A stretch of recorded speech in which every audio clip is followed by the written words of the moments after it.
réalisation de notre lait de corps super éclaircissant. Dans cette vidéo, je vous fais la démonstration. Alors, la première étape, vous sortez un récipient bien propre, bien désinfecté. Vous venez rajouter de l'eau déminéralisée ou de l'eau distillée. Ensuite, vous venez rajouter vos antioxydants et votre épaississant. J'ai utilisé le HPMC comme épaississant et du EDTA comme antioxydant dans cette préparation. Toujours dans le même récipient, je viens rajouter la glycérine. Ça, en fait, c'est censé être la phase aqueuse. Voilà, si ça peut aider mes élèves, c'est la phase aqueuse. Voilà, là, en fait, j'ai terminé ma phase aqueuse. D'accord, donc là, c'est terminé. Je vais poser de côté. Et ensuite, je sors le récipient 2. Dans le récipient 2, on va mettre tout ce qui est gras. Tout ce qui est gras. On va commencer déjà par peser la cire. Moi, j'utilise généralement la cire l'année pour fabriquer mes laits de corps. J'utilise aussi 2 fois pour fabriquer mes crèmes de visage. Mais voilà, il m'arrive de changer et de trouver une autre cire. Et ensuite, je vais venir rajouter toujours dans le même récipient l'alcool cétylé. Ah, c'est quoi l'alcool cétylé? C'est un co-émulsifiant. Voilà, c'est tout simplement un co-émulsifiant, un épaississant, un émollient. Donc, toujours dans le même récipient, j'ai rajouté mon alcool cétylite. On pèse tout au gramme près, bien évidemment. Toujours dans le même récipient, je viens rajouter mon beurre de mangue. Vous pouvez voir, j'ai déjà tout creusé là. Il reste que le fond. C'est le beurre de mangue. C'est très bon pour hydrater la peau. Vous devez utiliser des beurres dans vos laits de corps pour bien hydrater la peau, éviter la peau qui va gratouiller ou des éventuelles vergetures pour celles qui utilisent des actifs très forts. C'est vraiment très important d'utiliser des beurres dans ces laits de corps. Donc là, je mets une bonne quantité, je mets un pourcentage assez élevé pour le côté super hydratant. Et là, j'ai utilisé l'huile de pépin de raisin. C'est tout ce que j'avais en stock. Autrement, d'habitude, j'utilise l'huile de palmiste blanc. Mais l'huile de pépin de raisin est très bien aussi.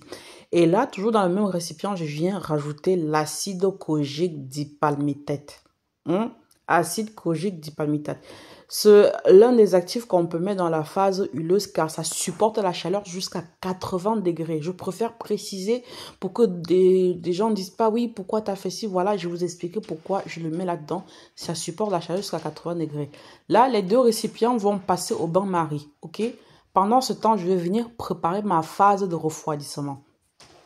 Ma première phase de refroidissement, là, c'est mon propylène glycol qui va m'aider à dissoudre les poudres qui sont solubles dans le propylène glycol. C'est très important. C'est comme ça qu'on prépare sa phase de refroidissement. Vous voyez, l'eau qui est dans le petit récipient est chaude. Donc là, je vais tourner jusqu'à ce que ça fonde complètement. Donc là, c'est la première phase. Je vais mettre de côté et ensuite, je vais sortir la quantité d'eau qui va me servir de dissoudre mes poudres qui sont solubles dans l'eau. Voilà les filles, la vidéo, la démonstration comment fabriquer son lait de corps. En phase de refroidissement, on respecte le solvant de chaque actif. Celles qui fondent dans le propylène glycol, vous faites fondre dans le propylène glycol. Celles qui fondent dans l'eau, vous faites fondre dans l'eau. Je préfère vous préciser, l'eau, vous voyez, je suis en train de dissoudre mes poudres, je les fais tiédir. C'est très important de faire tiédir votre eau et ne renversez pas les poudres d'un coup. Vous mettez au fur et à mesure. Franchement, cette vidéo illustre tout. Donc, je pense pas qu'après ça, vous pouvez encore rater votre préparation. Donc là, j'ai fondu complètement mes poudres. Je mets de côté. D'accord? Là, on a préparé toute la phase de refroidissement. On met de côté. Maintenant, mes 2 phases que j'ai mis au feu sont prêtes. Je vais venir verser la phase huile dans l'eau. Je vais renverser la phase huileuse dans la phase aqueuse. Voilà, je préfère vraiment que ça soit bien clair.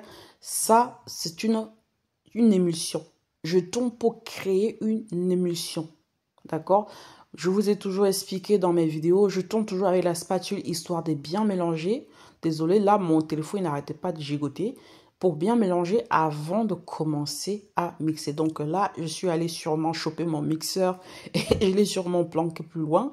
Donc là, je vais mixer pendant minimum un quart d'heure. Mixer, là, c'est 1 litre de lait, donc mixez bien pour éviter quelque chose qui va se déphaser. Vous voyez, je mixe jusqu'à ce que le truc commence à mousser et blanchir. Ne vous en faites pas. C'est le processus d'émulsion. Quand ça commence à mousser, ne paniquez pas. Et c'est très liquide, ne paniquez pas. C'est ça la fabrication. Voilà, on ne peut pas paniquer quand on n'a pas encore fini sa préparation. Là, je vais venir poser dans de l'eau froide. Ok, la petite bassine est de l'eau froide. Je pose dedans. Je vais laisser poser pendant un bon moment jusqu'à ce que ça se refroidisse. Bon, malheureusement, quand ça s'est refroidi, je me suis rendu compte que mon récipient était un peu petit. Donc, j'ai dû désinfecter la bassine, j'ai changé. Mais voilà, il faut vraiment tout prévoir, hein. Donc, vous voyez là, mon produit, c'est ça, on est à la phase de refroidissement. Ça, c'est le liquide où j'ai fait dissoudre mes poudres. Là-dedans, j'ai mis mon extrait de curcuma, j'ai mis mon conservateur, j'ai tout mis là-dedans. Ok, donc j'ai préparé toute ma phase, les extraits de plantes, tout, les antimicrobiens, donc j'ai préparé toute la phase. Là, je viens rajouter dans mon lait et je mixe une dernière fois. Quand vous finissez de mixer, laissez, c'est très liquide, laissez poser. Laissez poser. Quand vous laissez poser, au bout de 30 minutes, vous obtenez ça. Vous voyez, votre lait est bien lourd et très hydratant et ça fond très vite sur la peau sans laisser de film blanc. Voilà, ma fabrication est terminée. J'espère que vous avez aimé cette vidéo. Je vous dis à très vite pour une nouvelle vidéo.